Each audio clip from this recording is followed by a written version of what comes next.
आप लोग already news में देख चुके होंगे कि जस्टिस यशवंत सर पे अलेजिडली बहुत सारा कैश मिला है जब उनके घर पे फायर ब्रेकआउट हो जाती है। ये चीजें ऑलरेडी न्यूज में है। हम यहाँ पर लीगल पॉइंट ऑफ व्यू से ये समझेंगे कि अभी जैसे उनके अगेंस्ट इन हाउस इंक्वायरी चल रही है, जब भी एक सिटिंग जज इस पोजिशन में आता है कि उनके अगेंस्ट कोई चार्जेस है तो किस तरह से उन्हें रिमूव किया जा सकता है, एज पर लॉ प्रोसीजर क्या है। And for your exams as well this topic becomes very important, इसलिए आज की इस वीडियो में हम इसको डिस्कस करने वाले हैं। Let's start with this video. Hi guys, I'm Ayushi, your mentor for law-based examinations and welcome to Law Digest. So as per law, दो procedures follow किए जाते हैं for the removal. एक होता है पहली बात थ्रू द पार्लियामेंट, बिकॉज आप सिटिंग जज की बात कर रहे हो, स्पेशली आप हायर जुडिशरी के जजेस की बात कर रहे हो। जैसे यहाँ पर जस्टिस यशवंत वर्मा दिल्ली हाईकोर्ट से एसोसिएटेड है। सो जब आप हायर जुडिशरी जजेस की बात कर रहे हो, ऑब्वियसली प्रोसेस इतना आसान नहीं होता है। कॉन्स्टिट्यूशन के हिसाब से कुछ रिक्वायरमेंट है जो फॉलो करी जानी चाहिए। जैसे अगर आप देखोगे आर्टिकल 124 बात करता है of the constitution of removal of जजेस, जहां पर पूरा प्रोसेस वहां पर दिया हुआ है कि किस तरह से वोटिंग होती है। देन हाईकोर्ट के जजेस की जब बात आती है तो ये प्रोविजंस 217 218 आते हैं इनटू अकाउंट, जहां पर बोला गया है कि जिस तरह से सुप्रीम कोर्ट का जज का रिमूवल होता है ऐसे ही हाईकोर्ट के जज का भी रिमूवल उसी तरह से किया जाता है। अब आप देखोगे न्यूज में टर्म यूज किया जा रहा होगा इम्पीचमेंट। नॉर्मली आप कॉन्स्टिट्यूशन में लीगली अगर देखोगे इम्पीचमेंट वर्ड यूज किया जाता है प्रेसिडेंट के लिए और जजेस के लिए रिमूवल वर्ड यूज किया जाता है, बट कोलोक्वियली लोग इम्पीचमेंट टर्म यूज करते हैं even for the removal of जजेस। अब ये जो प्रोसीजर है इसमें वोटिंग की बात करी गई है, किस तरह से प्रॉपर डिटेल में प्रोसीजर फॉलो होना है ये जजेस इंक्वायरी एक्ट में दिया हुआ है। ग्राउंड क्या बनता है यहाँ पर रिमूवल का, ये स्पेसिफाइड है कि जब आपको किसी भी जज को रिमूव करना है तो आपको प्रूव्ड मिसबिहेवियर या इनकैपेसिटी दिखानी है in order to remove that जज। ये ग्राउंड्स होने चाहिए। जैसे अगर आप देखोगे प्रेसिडेंट के लिए जो ग्राउंड्स होते हैं वो होता है वायलेशन ऑफ द कॉन्स्टिट्यूशन, क्योंकि प्रेसिडेंट को हाईएस्ट अथॉरिटी माना जाता है and he is the protector of the constitution along obviously with the supreme court. तो वहां पर वो ग्राउंड बनता है, यहां पर ये चीजें ग्राउंड बनती हैं। अब किस तरह से मोशन मूव होता है, पहले एक नोटिस आता है मोशन का, उसमें अगर वो नोटिस ऑफ मोशन लोकसभा में मूव किया गया है तो it must be sign by at least 100 people. अगर राज्यसभा में मूव हुआ है तो by 50 people. So you will see कि किसी भी हाउस में इसको इनिशिएट किया जा सकता है, नोटिस ऑफ मोशन किसी भी हाउस में इनिशिएट किया जा सकता है फॉर रिमूवल ऑफ द जजेस।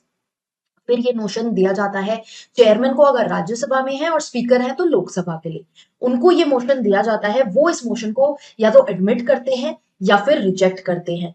अब अगर वो इस मोशन को एडमिट कर देते हैं, क्योंकि अगर रिजेक्ट कर देते हैं तो बात वहीं खत्म हो जाती है। अगर एडमिट हो जाता है मोशन तो फिर एक इन्वेस्टिगेशन कमिटी बिठाई जाती है, फैक्ट फाइंडिंग कमिटी जिसको बोलते हैं।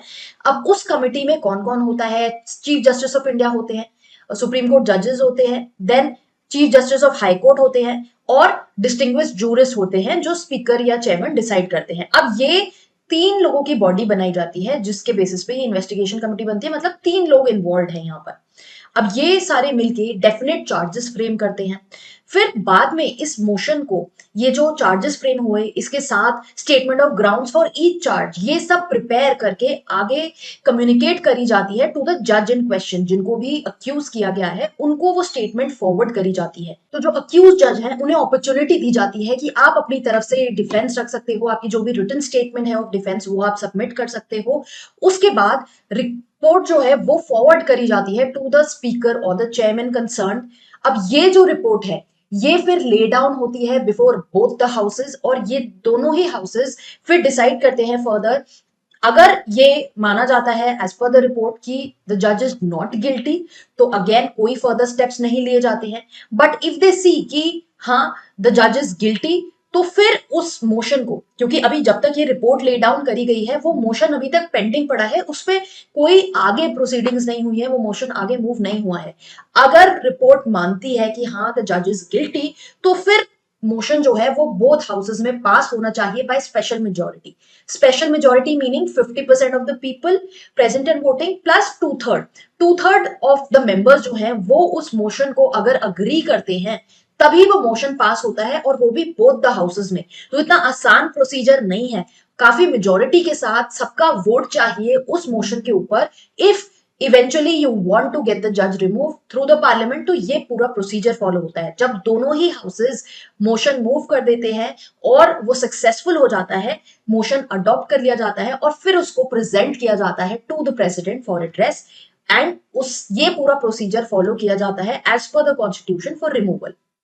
अब एक और प्रोसीजर है जो इन हाउस इंक्वायरी होती है, जो कि अभी आप देख रहे हैं जस्टिस यशवंत के केस में भी कि इन हाउस इंक्वायरी चली। Chief justice of India looked into the matter. Justice Yashwant से भी उनके जो कमेंट्स हैं वो इनवाइट करे गए। दिल्ली हाई कोर्ट के जो चीफ जस्टिस हैं उनको बोला गया है रिपोर्ट प्रिपेयर करने को। मीनवाइल कमिटी डिसाइडेड कि उनको इलाहाबाद ट्रांसफर किया जाए, इलाहाबाद हाई कोर्ट में। तो ये सब प्रोसेस चल रहा है। ये इन हाउस इंक्वायरी का जो प्रोसेस होता है ये के वीरास्वामी जजमेंट के बाद आया है।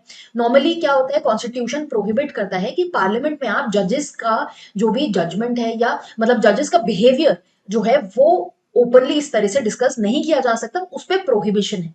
तो ये जो के वीरास्वामी की जजमेंट आई, इस ये बोला कि अगर हायर जुडिशरी के against prevention of corruption act में कुछ चार्जेस जो हैं वो अगर लेवल किए जा रहे हैं तो उस जज के रिमूवल के लिए हमको चीफ जस्टिस ऑफ इंडिया का सैंक्शन लगेगा। और इसके बाद 1999 में इन हाउस गाइडलाइंस प्रिपेयर कर दी गई by supreme court for such removal.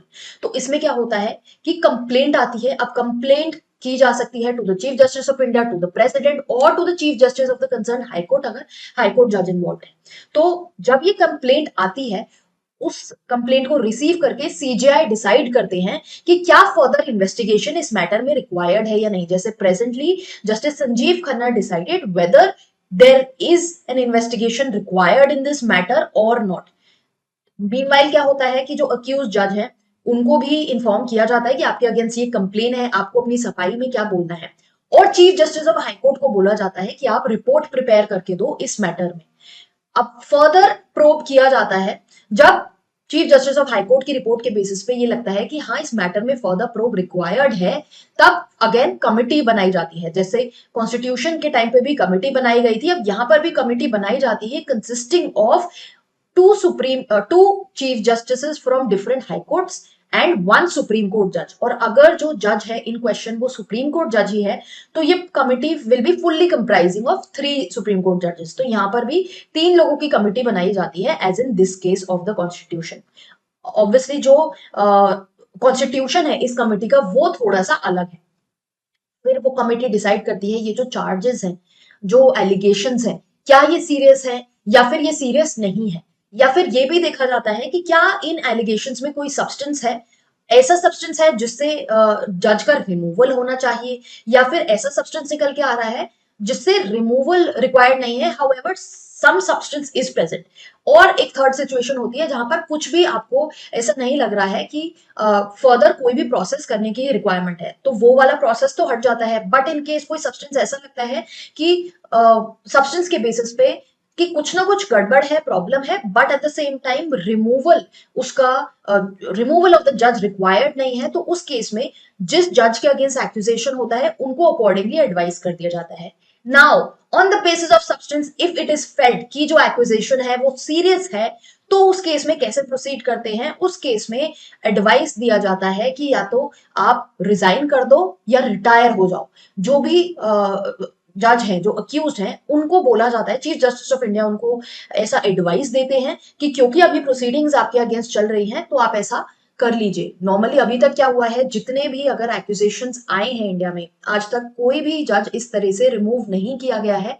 However अगर किसी के अगेंस्ट एलिगेशन आए हैं, they have by themselves resigned before that period. Exam point of view से ये क्वेश्चन इंपॉर्टेंट बन जाता है। सबसे पहला जो मोशन मूव हुआ था वो जस्टिस वी रामास्वामी के अगेंस्ट हुआ था, but that motion could not be passed with 2/3 majority, इसलिए वो मोशन फेल हो गया था। उसके बाद जस्टिस सौमित्र सेन के अगेंस्ट भी इंपीचमेंट का प्रोसेस मूव किया गया था। वो कैलकाटा हाईकोर्ट के जज थे, तो उन्होंने भी पोजिशन से रिजाइन कर दिया था। अब जैसे इस केस में अगर हम बात करें, जब chief justice of India advice दे रहा है ऑफ रिजाइनिंग और रिटायरिंग, इफ द जज द अक्यूज जज डज नॉट अग्री, तो क्या होता है, अगर वो अग्री नहीं करता है तो उनके पास जो भी जुडिशियल वर्क है वो वापस ले लिया जाता है। जैसे जैसे जस्टिस यशवंत के केस में भी उनसे जो भी दिल्ली हाईकोर्ट में काम है वो वापस ले लिया गया है। Then chief justice of India जो है वो इसके बारे में फर्दर इन्फॉर्म करते हैं टू द प्रेसिडेंट की इस तरह से कमिटी की ये फाइंडिंग है, वो रिपोर्ट फॉरवर्ड करते हैं और बोलते हैं कि रिमूवल ऑफ जजेस रिक्वायर्ड इन दिस केस उनको इन्फॉर्म किया जाता है। उसके बाद ये वाला जो प्रोसेस है कॉन्स्टिट्यूशन वाला, क्योंकि आपने प्रेसिडेंट को इन्फॉर्म कर दिया है, एड्रेस कर दिया है, तो फिर आपका ये इस तरह से मोशन मूव होता है। तो ये थे हमारा detailed process of how a जज इज रिमूव। ये काफी इंपॉर्टेंट है आपके एग्जाम पॉइंट ऑफ व्यू से, तो इसको अच्छे से पढ़ लीजिए। आई होप आपको समझ में आ गया होगा। कोई डाउट या क्वेरी है आप उसको कमेंट बॉक्स में मेंशन कर सकते हो। ऐसे और वीडियोस के लिए हमारे चैनल को फॉलो करते रहिए। हम बहुत सारी वीडियोस लेके आते हैं regarding your legal career, legal updates, current affairs. For everything you must follow us here as well as on Instagram.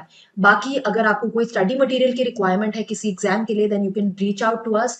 The links of different courses of our website, of platforms to reach to us is available in the description of this video.